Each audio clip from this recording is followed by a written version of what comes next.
BJP Jubilee Hills ఉప ఎన్నికకు సంబంధించి అభ్యర్థిని లంకల దీపక్ రెడ్డిని ప్రకటించింది. లంకల దీపక్ రెడ్డిని ప్రకటించడం పట్ల బీజేపీ నాయకులు కావచ్చు, బీజేపీ శ్రేణులు, లీడర్లంతా గెలుపుపై ఆశాభావం వ్యక్తం చేస్తూ ఉన్నారు. ఈ జూబ్లీహిల్స్ ఉప ఎన్నికకు సంబంధించిన అంశాలను మనకు మల్కాజ్గిరి కార్పొరేటర్ శ్రవణ్ కుమార్ అన్న. నమస్తే. ఏం జరగబోతుంది జూబ్లీహిల్స్ రాజకీయం ఎట్లా ఉండబోతుంది? గెలుపు ఎవరిది? ఈరోజు తెలంగాణ రాష్ట్రంలో ముఖ్యంగా భాగ్యనగర్ బిడ్డలకి జరుగుతున్నటువంటి అన్యాయాన్ని, అవమానాన్ని తిరిగి రాసేటువంటి అవకాశం ఈరోజు జూబ్లీహిల్స్ ప్రజల చేతుల్లో ఉంది. ఇది కేవలం జూబ్లీహిల్స్ ఎన్నిక అనుకోకండి. ఈరోజు ఏ విధంగానైతే దుబ్బాకలో ఉప ఎన్నిక వచ్చినప్పుడు దుబ్బాక ప్రజలు తెలంగాణ భవితవ్యాన్ని తిరిగి రాసిర్రో, చరిత్ర పుటలకు ఎక్కిచ్చిర్రో, ఏదైతే సిరాతో ఆ రోజు భవితవ్యాన్ని రచించిర్రో అటువంటి సందర్భమే ఇది కూడా. ఈరోజు బూటకపు హామీలతోటి అనేక రకాలుగా ప్రజలను మోసం చేసి మభ్యపెట్టి ఈరోజు పేద ప్రజల గుండెల్లో గుణపాన్ని దింపినటువంటి కాంగ్రెస్ పార్టీ హైడ్రా పేరుతో హైడ్రామా సృష్టించింది. సైనికులకు సంబంధించిన భూమిని ఒక వర్గానికి అందించింది. అనేక కోట్ల రూపాయల అవినీతి, అంటే ఎక్కడ పడితే అక్కడ ల్యాండ్ సెటిల్మెంట్లకు తప్ప ఇంకేం పని చేయనటువంటి ఇదే కాంగ్రెస్ పార్టీకి గుణపాఠం చెప్పడానికి వాళ్ళ తోడు దొంగ అయినటువంటి బీఆర్ఎస్ పార్టీ ఈరోజు ఆల్రెడీ మీరు గమనించండి, బీఆర్ఎస్ పార్టీ కాంగ్రెస్ కలిపే ఒక కాంగ్రెస్ పార్టీ అభ్యర్థిని నిలిపారు. వీళ్ళంతా కూడా ఉమ్మడి దొంగలే. వీళ్ళందరికీ common friend Asaduddin Owaisi, candidate Asaduddin ఓవైసీయే పెట్టింది. వీళ్ళకి కాంగ్రెస్ పార్టీ ఇటు బీఆర్ఎస్ పార్టీ ఇద్దరు కలిసి ఆ క్యాండిడేట్కి చేసేటువంటి ప్రయత్నాన్ని ఈరోజు చేస్తున్నటువంటి సందర్భంలో ఈ దౌర్జన్యాన్ని, ఈ అరాచకాన్ని అడ్డుకోవాల్సిన బాధ్యత జూబ్లీహిల్స్ ప్రజలపైన ఉంది. ఎందుకంటే ఈరోజు ఈ తెలంగాణ రాష్ట్ర భవిష్యత్తుని నిర్ణయించేటువంటి ఒక గొప్ప సువర్ణావకాశం జూబ్లీహిల్స్ ప్రజల చేతుల్లో ఉంది. ఈ అవకాశాన్ని వాడుకుంటారు ఖచ్చితంగా. ఈరోజు వీళ్ళు చేస్తున్న అన్యాయాలను, అరాచకాలను, దౌర్జన్యాలను, దాష్టికాలకు ఒక చరమగీతం, ఒక గుణపాఠం చెప్పేటువంటి సందర్భం ఆసమైంది చెప్తారు కూడా 100%. కాంగ్రెస్ బీఆర్ఎస్ని కాకుండా బీజేపీకి ఎందుకు ఓటేయాలి? జూబ్లీహిల్స్ ప్రజలు ఎందుకు ఓటేయాలి? నేను అదే చెప్తున్నాను.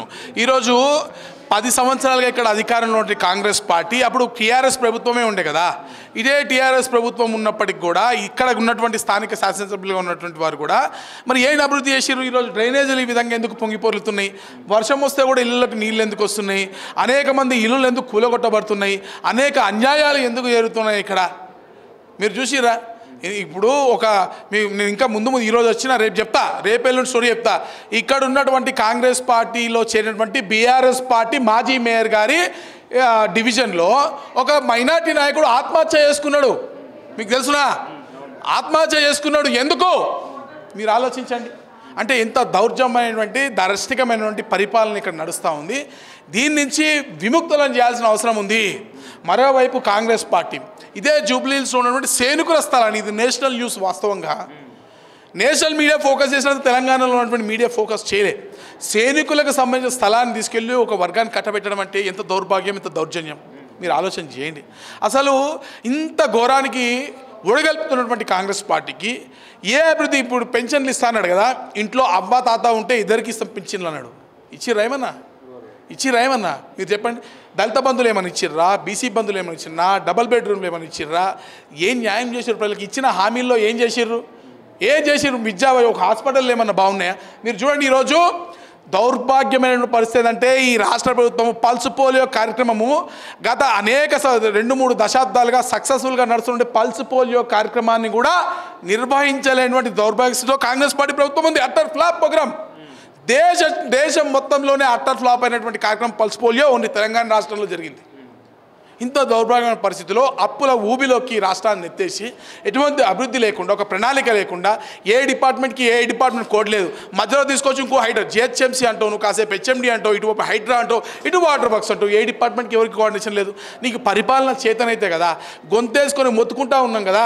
కార్పొరేట్ భాగ్యనగర్ ప్రజలు అన్యాయం అయిపోతున్నారు, కనీసం రోడ్డుపైన సిల్టులు కూడా అయితే పరిస్థితి లేదని ముఖ్యమంత్రి గారు ఎప్పుడైనా స్పందించారా? ముఖ్యమంత్రి గారు స్పందించారని నేను అడుగుతున్నా. జూబ్లీహిల్స్ ప్రజలారా, ఒక్కసారి మీ ఇళ్ళ బయట ఉన్నటువంటి రోడ్లపైకి రండి. మీ ఇంటి ముందు సిల్ట్ కనబడితే బీజేపీకి ఓటేయండి. మీ దగ్గర సిల్ట్ లేకపోతే వేరే పార్టీకి ఓటేయండి. మీ ఇంటి ముందు రోడ్డు సరిగ్గా ఉంటే కాంగ్రెస్ పార్టీకే ఓటేయండి, లేకపోతే బీజేపీకి ఓటేయండి. మీ గల్లీలో డ్రైనేజ్ పొంగి పొర్లితే బీజేపీకి ఓటేయండి, పొంగి పొర్లేకపోతే కాంగ్రెస్ పార్టీకి ఓటేయండి. వర్షం పడితే మీలోకి నీళ్ళు వస్తే బీజేపీకి ఓటేయండి, నీళ్ళు రాకపోతే కాంగ్రెస్ పార్టీకి ఓటేయండి. మీరు మీ ఇంట్లో పెన్షన్లు కానీ, మీ వృద్ధులు ఉంటే వృద్ధాప్య పెన్షన్లు కానీ, వికలాంగుల పెన్షన్లు కానీ, వితంతువుల పెన్షన్ కానీ ఎవరికైనా వచ్చుంటే, లేదా ఎవరికైనా ఉద్యోగం వచ్చుంటే అప్పుడు కాంగ్రెస్ పార్టీ కొట్టండి, లేకపోతే భారతీయ జనతా పార్టీ కొట్టేయండి. నేను బీజేపీ కోటేమని చెప్తానే, నేను ఏమంటున్నా, నీ ఇంట్లో సమస్య ఉంటే బీజేపీ కోటే. ఒకవేళ కాంగ్రెస్ పార్టీ ఆ సమస్యను పరిష్కరించుంటే, లేకపోతే బీఆర్ఎస్ పార్టీ పరిష్కరించుకుంటే వాళ్ళకే ఓటే అని చెప్తున్నా. సమస్య ఉంటే బీజేపీ కోటే, సమస్య లేకపోతే వాళ్ళకే ఓటే అని చెప్తున్నా. ప్రజలు నిర్ణయిస్తారు. ఇప్పుడు మంత్రులంతా జూబ్లీహిల్స్ నియోజకవర్గం మీద దిగిర్రు, మా ఇన్ఛార్జ్లను పెడుతున్నారు, పార్టీ సీనియర్ నాయకులంతా ఉన్నారు. వాళ్ళందరిని నట్టుకొని బీజేపీ వాళ్ళతో పోరాటం చేసి గెలిచే పరిస్థితి ఉంటుందా? పందులే గుంపుగా వస్తాయి, సింహం సింగిల్గా వస్తుంది. మా సార్ చెప్పిన రజనీకాంత్ గారు ఎప్పుడో చెప్పింది ఈ మాట. 100% రాని ఎన్ని పందుల గుంపులు వచ్చినా భారతీయ జనతా పార్టీ బురదలోంచే కమలం విసిస్తుంది. గుర్తుపెట్టుకోవాలి మీరు. ఏ బురద ఎక్కడ ఉంటుందో ఆ బురదలోంచే కమలం విసిస్తుంది. ఎక్కడ అన్యాయం జరుగుతుందో అక్కడే భారతీయ జనతా పార్టీ ఉంటుంది. 100% బీజేపీ గెలుస్తుంది. ఈ ఓట్ల చోరీకి సంబంధించి బీఆర్ఎస్ పదే చెప్తాను, జూబ్లీహిల్స్లో నకిలీ ఓట్లు ఉన్నాయి, దొంగ ఓట్లు ఉన్నాయి. ఏదైతే నవీన్ యాదవ్ వాళ్ళ తమ్మునికే 4-5 ఓట్లు ఉన్నాయి. ఏంటి ఇది పరిస్థితి? నిజంగా ఓట్ చోరీ జరిగిందా ఇక్కడ జూబ్లీహిల్స్లో? ఓట్ చోరీ అడుగుతున్నా, నేను అనలేదు ఇది. వీళ్ళిద్దరికి ఏదైతే అభ్యర్థిని పెట్టారు, కాంగ్రెస్ పార్టీ బీఆర్ఎస్ పార్టీ ఉమ్మడి అభ్యర్థిని నిర్ణయించి పెట్టినటువంటి అసదుద్దీన్ ఓవైసీ గారే ఏమన్నారు, ఇదే క్వశ్చన్ వేస్తే ఏమన్నారు తెలుసా? అరే మీకేం కళ్ళు మూసుకున్నారా, గాడిదపల్లి దొంగతున్నారా? ఒక ఓటర్ లిస్టు ముసాయిదా తయారవుతుంది. ముసాయిదా తయారైన తర్వాత అబ్జెక్షన్స్కు కొంత టైం ఇస్తారు.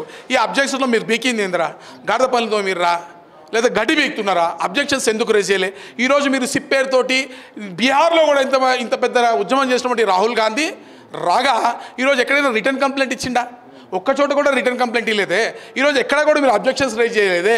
నిజంగా మీకు సమస్య ఉంటే ఎందుకు అబ్జెక్షన్స్ రైజ్ చేయలేదు? కాబట్టి ఇవన్నీ కూడా ఫేక్ ప్రాపగండా. ఈ దేశంలో నిజంగా ఓట్ల చోరీ జరిగిందంటే అది చేసింది జవహర్లాల్ నెహ్రూ. ఈ దేశంలో సినీ స్టార్ లాంటి వాళ్ళని రాజకీయాల్లోకి తీసుకొచ్చి ఒక ప్రచారంలో ఆర్భాట కల్పించారంటే అది కాంగ్రెస్ పార్టీ.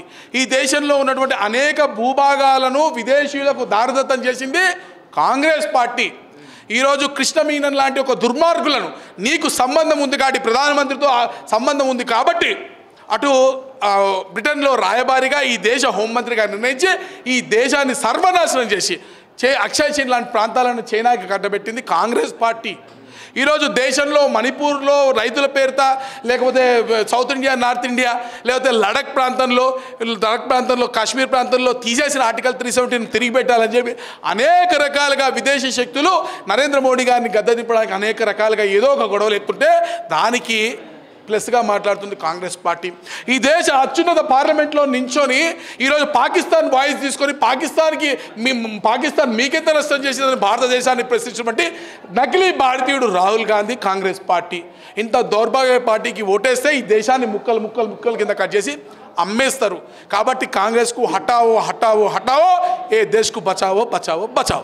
బీసీ కార్డు ఏమైనా వర్కౌట్ అవుతుందా? నవీన్ యాదవ్ బీసీ కార్డు, అట్లాగే మాగంటి సునీత సింపతి ఏమైనా వర్కౌట్ అయ్యే అవకాశం ఉందో ఈ ఉప ఎన్నిక? నేను ఏమంటున్నా అంటే, ఇప్పుడు ఎవరున్నా కూడా డెవలప్మెంట్ చేసే నాయకుడు ఉండాలా, దమ్మున నాయకుడు ఉండాలా, కొట్లాడే నాయకుడు ఉండాలి. బీసీయా, ఓసీయా, ఎస్సీయా, ఎస్టీ అనేది ఇక్కడ విషయం కాదు. ఇక్కడ సరే సమీకరణాలు, టికెట్ ఇచ్చేంత వరకు సమీకరణాలని, వన్స్ టికెట్ ఇచ్చి వాళ్ళు అక్కడ ఫీల్డ్లోకి ఫైట్ వచ్చిన తర్వాత ఇక్కడ జూబ్లీహిల్స్ ప్రజల భవితవ్యాన్ని ఎవరు మార్చగలరు, వాళ్ళ సమస్యలను ఎవరు తీర్చగలరు, ఈ తెలంగాణ రాష్ట్రానికి ఒక గట్టి మెసేజ్ని ఎవరు ఇవ్వగలరు, ఇదే మ్యాటర్ అవుతుంది. ప్రజలు వాళ్ళకే ఓటేస్తారు. ఓకే, ఎట్లా ఉండబోతుంది? ఏ ఎజెండాతో మీరు ప్రజల్లోకి వెళ్ళబోతున్నారు? ప్రచార సరళి ఎట్లా ఉండబోతుంది మీది? ఇదే ఇప్పుడు మీకు చెప్పిందే. ఈ రకం కాంగ్రెస్ పార్టీ ఏ విధంగా అన్ని రకాలుగా ఇచ్చిన గ్యారంటీలను మోసం చేసి తెలంగాణ ప్రజలను అడ్డంగా మోసం చేసి వాళ్ళ గొంతుకను తడిపత్తతో నలిపేసినటువంటి కాంగ్రెస్ పార్టీ, వాళ్ళ మిత్రులైనటువంటి బీఆర్ఎస్ పార్టీ ఇద్దరు దొంగలు కలిసి ఏ విధంగా గత 12-13 సంవత్సరాలుగా తెలంగాణ రాష్ట్రాన్ని అన్యాయం చేసుకుంటూ వచ్చిర్రో, వారు చెప్పింది వీరే విధంగా చేస్తున్నారో, వీరు చెప్పింది వారే విధంగా చేస్తున్నారో, ఇద్దరు కలిసి హ్యాపీగా నువ్వు లేకపోతే నేను లేకపోతే నువ్వు అనే సినిమాలో చూపించినట్టుగా వీళ్ళిద్దరు కలిసి పరిపాలన చేసుకుంటున్నారు. ఇదే అన్యాయాన్ని వీళ్ళు ఏ విధంగా దోచుకొని ఆ దాచుకున్నటువంటి డబ్బులపై వాళ్ళు కొట్లాడుకుంటున్నారు. ఇక్కడేమో ప్రజలు రోడ్లపైన కనీసం డ్రైనేజీలు లేక అవస్థలు పడుతున్నారు. ఇదే అన్యాయాన్ని ప్రజల మధ్యకు తీసుకెళ్తాం. 100% అభివృద్ధిపైనే ఫోకస్ ఉంటుంది. ఇది మొత్తానికి అభివృద్ధి విషయంలోనే అభివృద్ధి చేసే వారికే జూబ్లీహిల్స్ ప్రజలు ఓటేస్తారు. ఆ అభివృద్ధి మా ఎజెండా, అభివృద్ధి చేస్తాం, పోరాటం, ప్రజల సమస్యలే మా ఎజెండాగా మేము ముందుకు వెళ్ళబోతున్నాం. ఖచ్చితంగా ఈసారి జూబ్లీహిల్స్ ఉప ఎన్నికల్లో లంకల దీపక్ రెడ్డి విజయం సాధిస్తారని చెప్తా ఉన్నారు కార్పొరేటర్ శ్రవణ్ కుమార్. కెమెరామెన్ కళ్యాణ్తో కరుణాకర్, జూబ్లీహిల్స్ బీజేపీ ఆఫీస్.